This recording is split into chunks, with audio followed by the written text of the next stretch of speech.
talk about minimalism and money and how becoming minimal has helped us to save way more money and to become stress-free when it comes to money matters. Welcome back. If you're new here, my name is Shannon and my channel is all about minimalism, decluttering, and simple living. Make sure you hit the subscribe button to join us for a lot of decluttering inspiration and ways to stay minimal. I'm also collaborating with Erica Lucas today. She is a minimalist mom, or minimalist, she calls herself, and her channel is all about decluttering her life to become more intentional and more minimal. And her channel is very insightful and she has a ton of decluttering inspiration. So make sure you go check out her channel after you see how money has changed since we became more minimal.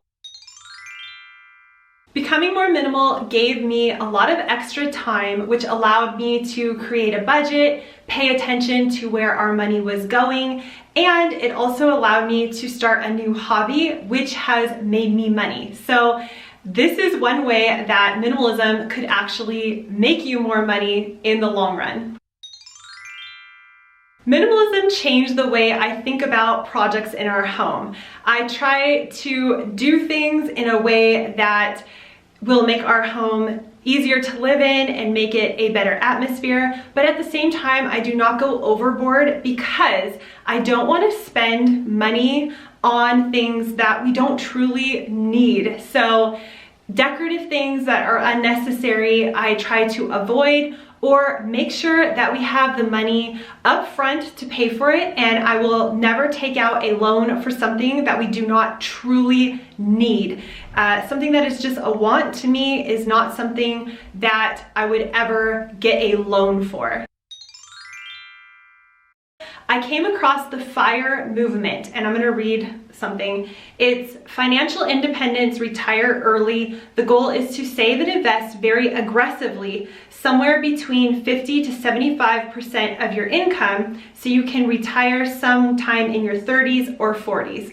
So unfortunately, because I'm already in my mid-30s, that ship has sailed as far as retiring in my 30s or 40s, obviously. But we can hopefully still retire in our early 50s rather than in our late 60s, which is what most people have to do who do not save aggressively.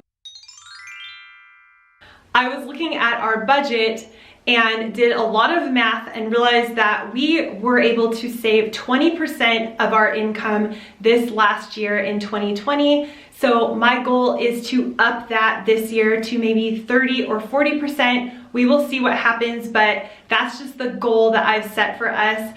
And hopefully by saving aggressively, like I said, we can retire early. And what I mean by retire is not just quit working altogether and not making money, but being able to work on the projects that we really love and make money at that, rather than having to work for someone else. Even though my husband loves his job, it would be cool if he didn't have to work for somebody else.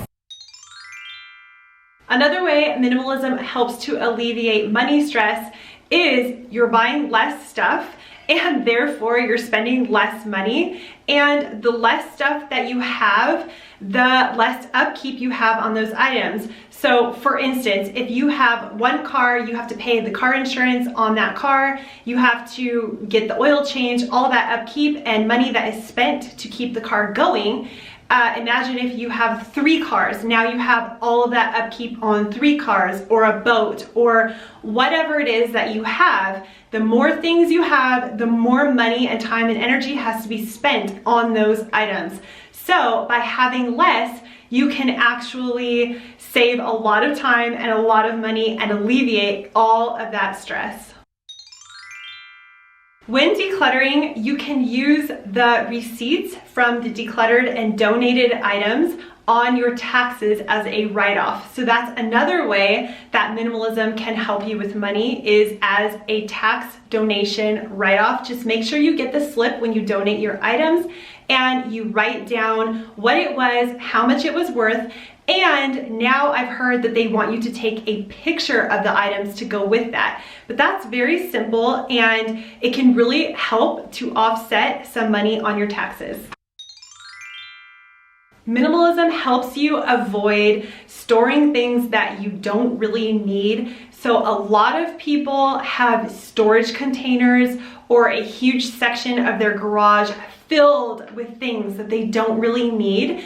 And I've heard from a lot of people that have had storage containers that they didn't even know what was in there. They went to get something out and realized they had tons of things that they didn't even know that they had. So minimalism helps to avoid all the stress of having an extra storage container or your whole garage filled with things that you don't really need.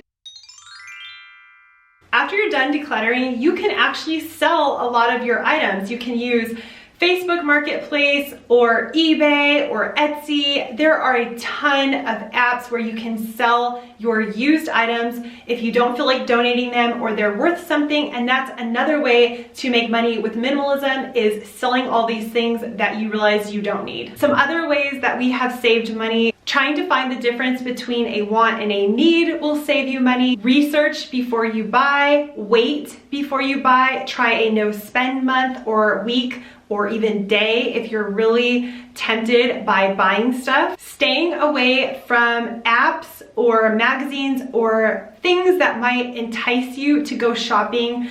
I know whenever I go onto Instagram and I start swiping, I see beautiful homes and I start to think, hey, I need that certain decorative thing. When I stay away from those type of apps, I find I want way less. So that's another thing to think about, just how you're spending your time and if it's making you want to shop, because there are things that just entice you to want to go shopping.